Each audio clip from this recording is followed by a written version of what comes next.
Welcome to my channel. अस्सलामुअलैकुम। हमारा आज का बेबीज बॉयज नेम है आइस। आइस की इंग्लिश में स्पेलिंग है AESS आइस। इस नेम का मज़हब है इस्लाम और इस नेम का जिन्स है लड़का।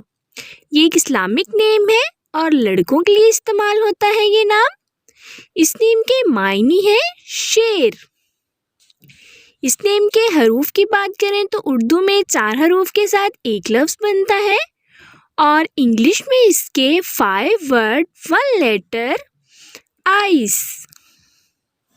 इस नेम की तफसील है Mohammad ice, ice Ali.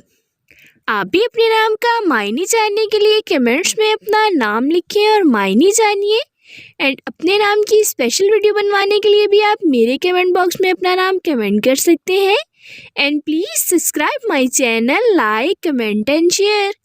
Okay dears, फिर मिलेंगे न्यू वीडियो के साथ। अपना ख्याल रखिएगा, दुआओं में याद रखिएगा। अल्लाह हाफिज़।